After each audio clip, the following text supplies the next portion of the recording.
할렐루야. 오늘 함께 예배하는 우리 모든 성도들과 교우들을 위해 하나님의 놀라운 은혜와 축복이 가득하기를 간절히 축원합니다. 벌써 10월입니다. 또 가을입니다. 날씨가 환절기를 또 맞이해서 여러 가지 모습으로 변하고 있습니다. 여러분 이러할 때에 여러분 영혼이 또 여러분의 육체도 강건한 주의 은혜가 있기를 간절히 축복합니다. 기독교의 핵심적인 두 가지 가치는 예수 그리스도의 십자가의 죽음과 또 사흘 만에 부활하신 그 부활의 사건입니다. 십자가는 부활이 있어야 온전한 죄사함의 사건이 되고요. 동시에 부활은 십자가라는 죽음의 사건이 존재하지 않는 한 의미가 없기 때문임을 보게 됩니다. 기독교에 대한 도전은요, 이 두 가지 중 어느 한 가지를 부인함으로써 집요하게 계속해서 공격해 왔음을 보게 됩니다. 특히 죽음은 일상적인 사건으로 이해할 수 있지만 부활은 어떻습니까? 우리 주위에서 쉽게 목격할 수 없는 것이기 때문에 거짓 교사들은 예수님의 부활에 대해서 언급하지 않거나 한다 하여도 그 의미를 곡해해 왔음을 보게 됩니다. 그런데 이런 사실은요, 바울이 편지를 쓰고 있는 고린도 교회에도 마찬가지였습니다. 이에 사도 바울은 모든 신앙의 중심이 바로 예수님의 부활임을 다시 한번 일깨우고 진리 안에 굳게 서는 것이 무엇인지를 고린도 교회와 아울러 우리에게 선포하고 있음을 보게 됩니다. 자, 12절 말씀은 제가 다시 한번 봉독해 보겠습니다.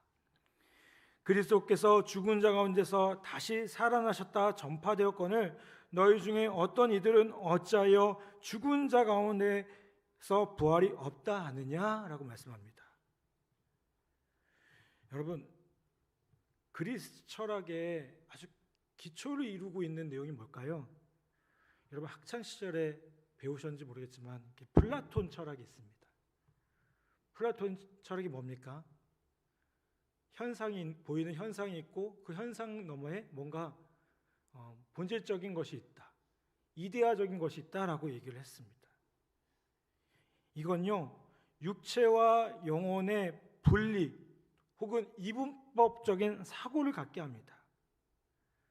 거짓 교사들이 예수님의 부활을 부인한 이유 중에 한 가지는 그것이 이성적으로 납득되지 않아서일 뿐만 아니라 육체가 부활할 경우 영혼이 육체 안에 스며들어서 결국은 또 갇히게 된다고 생각했기 때문에 그렇습니다. 그런데 여러분, 이런 신학적인 배경, 이런 철학적인 배경이 있다 보면 어떻게 될까요?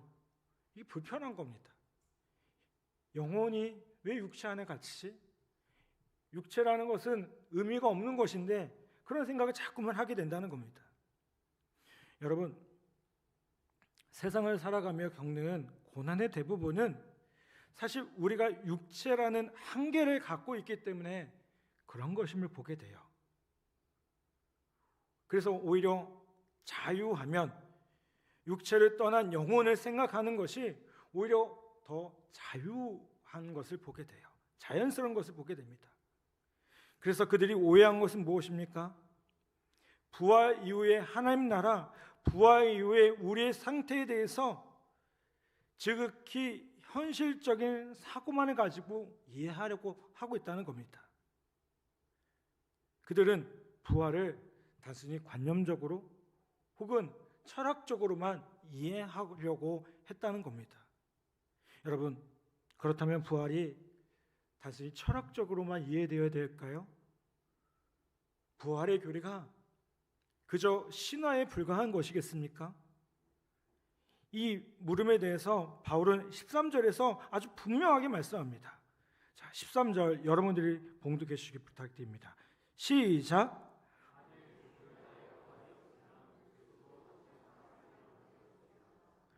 아멘. 자, 죽은 자의 부활이 없으면 어떻게 된다고요? 그리스도도 다시 살아나지 못하시리라. 죽은 자의 부활이 없다면 그리스도의 부활은 당연히 존재할 수가 없다는 겁니다. 여러분, 우리가 사랑의 극치에 대해서 얘기를 하면서 우리가 뭘 얘기하나요?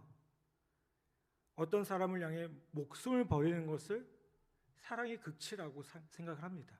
그렇죠? 누군가에게 내가 가장 귀중히 여기는, 소중히 여기는 그 무언가를 나눠주는 것, 이것이 사랑의 극치라고 생각합니다. 그런데 여러분, 그것만으로는 부족합니다. 그것만으로는 부족합니다. 그를 위해 죽는 것만으로는요, 그의 삶을 구원하지 못합니다. 예수님의 부활이 존재하지 않는다면 예수님은 우리의 구세주가 될 수가 없습니다. 여러분, 단지 어떤 성인이 인류를 너무나 사랑해서 살신 성인하며 사랑을 전파했노라고 기억될 뿐이라는 거예요.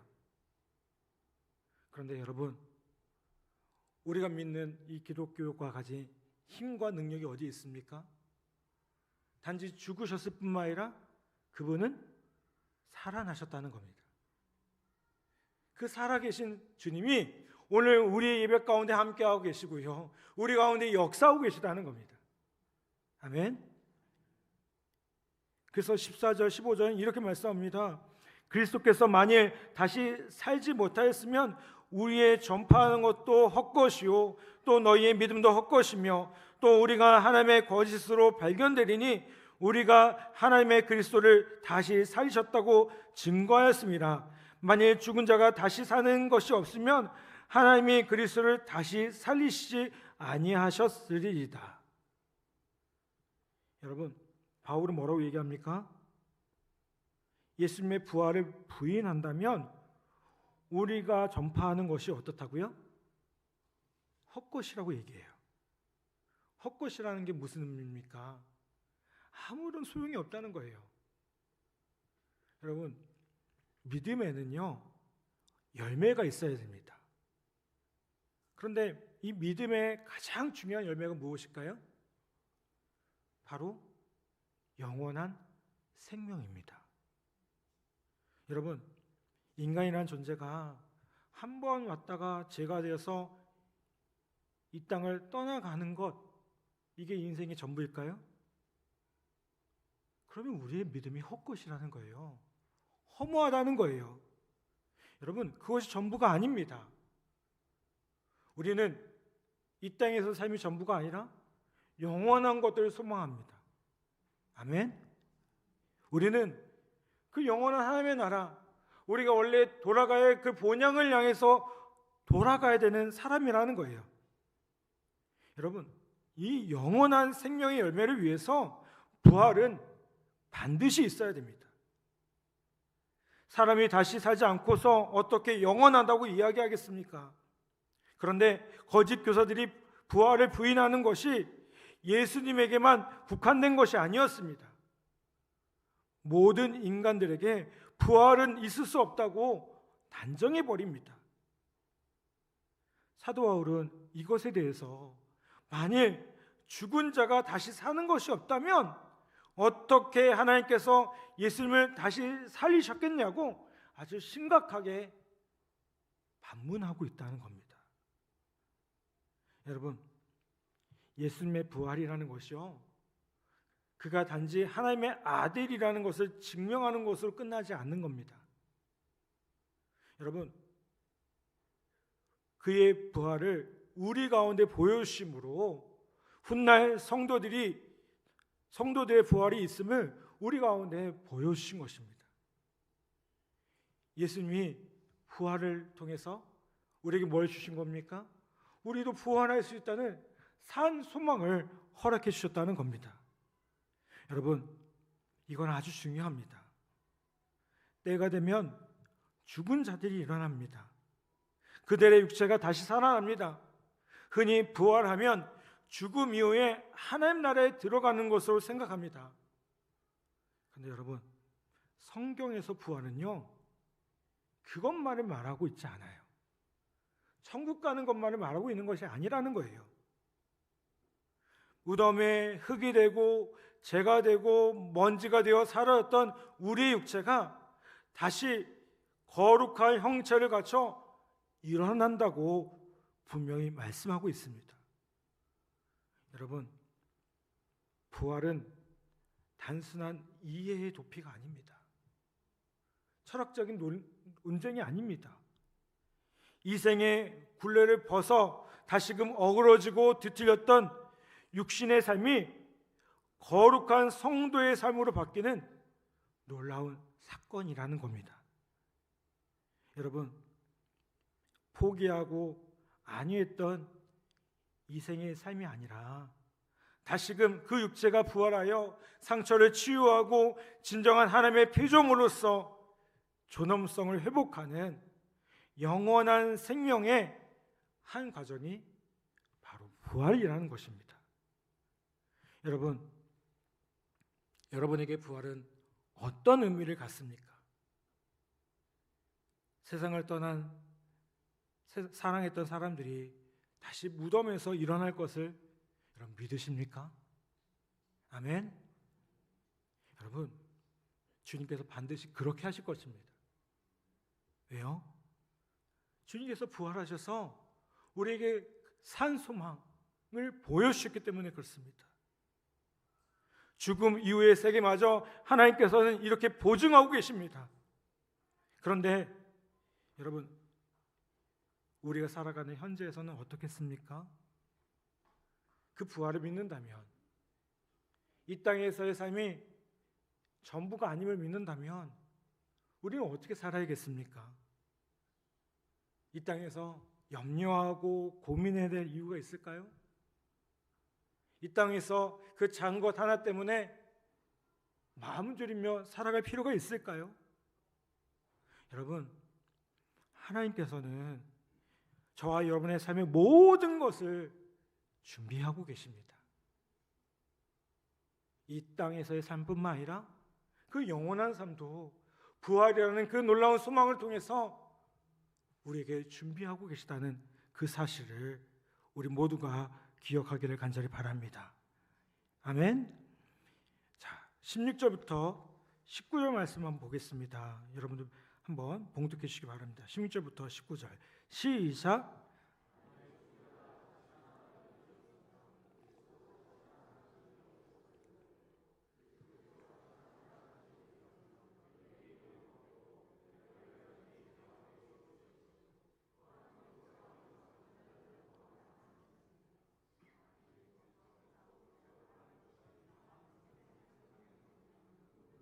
가운데 우리가 더욱 불쌍한 자리이다.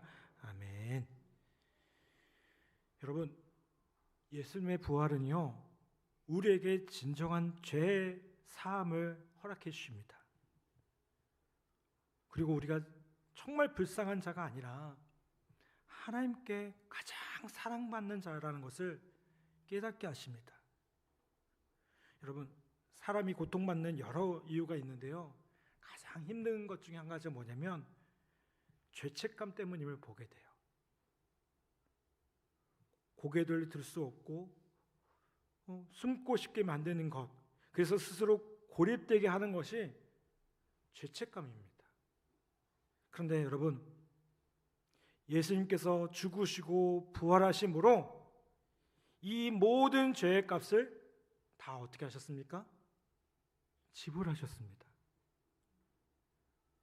모든 배상이 다 끝난 겁니다.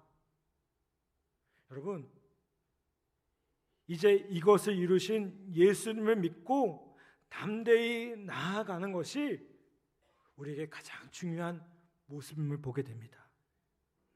여러분, 사탄은 그럼에도 불구하고 우리로 하여금 자꾸만 그 죄의 넝쿨로부터 벗어나지 못하게 합니다. 작은 것 하나에도 죄책감이 되게 합니다. 여러분, 저와 여러분을 공격해오는 수많은 사탄의 공격으로부터 여러분 담대하기를 간절히 바랍니다. 그리고 선포하십시오. 나를 얽어매는 그 죄악들, 나를 자꾸만 억누르는 그 죄악들, 나를 억누르는 상처들, 이제 예수 그리스도의 보혈, 그 부활이 우리로 하여금 예수 그리스도께서 우리를 해방시켰다고 믿음으로 선포하는 우리 모두 되기를 간절히 바랍니다. 그 부활의 능력으로 우리는 어떤 존재가 되었습니까? 참된 자유함을 누리게 되었습니다. 이제 하나님 백성으로서 하나님 나라를 꿈꾸며 그 영원한 하나님의 나라를 소망하며 살아갈 수 있게 되었다는 겁니다. 여러분, 우리 주님이 우리가 그렇게 살기를 원하고 계십니다. 여러분, 우리의 삶의 모습 가운데 작은 것 하나에 넘어지지 마시고요, 하나님 나라 백성으로서 주님이 우리를 용서하시고 구원하시고 우리에게 새로운 소망을 주셨던 것처럼 그 부활의 소망으로 담대하게 살아가는 우리 모두가 되기를 간절히 바랍니다. 여러분, 신앙의 중심이 무엇이겠습니까? 십자가 정말 중요합니다. 십자가만 기억하시면 안 됩니다. 십자가와 부활은 함께 있어야 됩니다. 여러분, 부활은 우리의 능력입니다. 주님이 우리에게 주신 능력입니다. 오늘 그 부활의 능력으로 다시 한번 믿음으로 일어나며 그 부활의 은혜가 우리의 삶의 모든 곳에 충만하기를 주님의 이름으로 간절히 축복합니다. 그 부활의 능력으로 다시 한번 힘있게 살아가는 우리 모든 성도들과 교우들 다 되시기를 주님의 이름으로 간절히 축원합니다.